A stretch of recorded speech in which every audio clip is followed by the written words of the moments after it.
Centripetal acceleration. What is it? Centripetal acceleration occurs when you are moving or any object is moving in uniform circular motion. Uniform circular motion occurs when an object is moving in a circle with a constant radius and a constant speed. With both those, you get centripetal acceleration. Now, centripetal acceleration is always pointed to the center of the circle, and velocity is always tangent to the circle. So how can we put those together to actually get the centripetal acceleration? The fact that velocity is always tangent to the circle can be proved just by looking at a trebuchet. That's why we had it in our intro. A trebuchet fires the payload, per se, which is whatever you want it to be. Can be a bolt, can be a large stone, whatever you want to fire.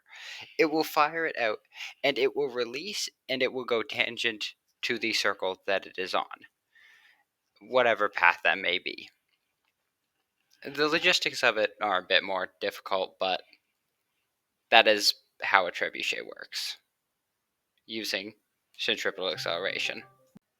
The base formula for finding centripetal acceleration is velocity squared over radius. But if we don't have velocity, it gets a bit more complicated.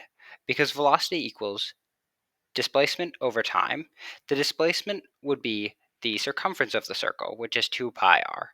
So velocity can equal 2 pi r over time, which means 2 pi r divided by time squared divided by radius also equals centripetal acceleration. Now, this formula can be simplified by squaring everything inside the brackets on top. So it will equal 4 pi squared r squared over t squared over r. Then we can cancel the r's, at least the r squared and the r, and then we get 4 pi squared r over t squared. Now, because it's moving in a circle, we can also use frequency instead of time. And frequency is 1 over time. So, another equation can be 4 pi squared radius times frequency squared. Now, let's try some practice problems. Now for practice questions. So, example problem 1. An astronaut in space is a yo-yo, and he is slowly spinning it around his head. It's spinning with uniform circular motion with a speed of 2 seconds per revolution. And the distance from the center of the rotation is 0.25 meters. What is centripetal acceleration of the yo-yo experiences? So, in here we're given a time and a radius, and that's all we need to find the acceleration centripetal. So, now please pause the video and try the practice question. Okay, so hopefully you've tried the practice question, and if you couldn't get it, that's what this next part's for. The solution. So, in this, we have here our first equation we're using. Because since we were given time and radius, we're going to use the first equation. Next, we take our 4 pi squared and we sub our numbers into it. We have a radius of 0.25 meters and a time of 2 seconds and squared. Now, we're going to fill out this right here. 4 times pi squared is 39.48 times 0.25 meters divided by 4 seconds squared. Notice how I substituted the squared into it. Then we combine these together to get 9.84 meters over 4 seconds squared, which then gives us 2.46 meters per second squared as our final answer. Okay, on to example problem 2.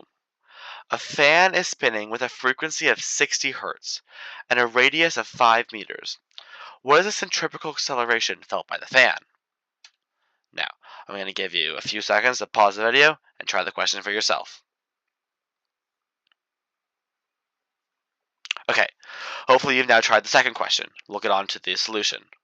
So, for our solution, we use our second equation because we're given our frequency and radius. So, same as last time, we sub the numbers in, we get 0.5 meters times 60 hertz squared. Now, we take our pi, 4 pi, like last time, expand it, pretty simple, same number, 3.84 times 0.5 meters times 3,600 hertz squared. And now we expand these like we did last time. We get 19.92 meters times 360 hertz squared, which multiply together gets us 71,712 meters per second squared. Now it's actually to meters over second squared because hertz actually stands for 1 over seconds. So it's seconds to the -1, which we can then change into meters over second squared in the unit section. Great. That is all for the practice questions portion of the video.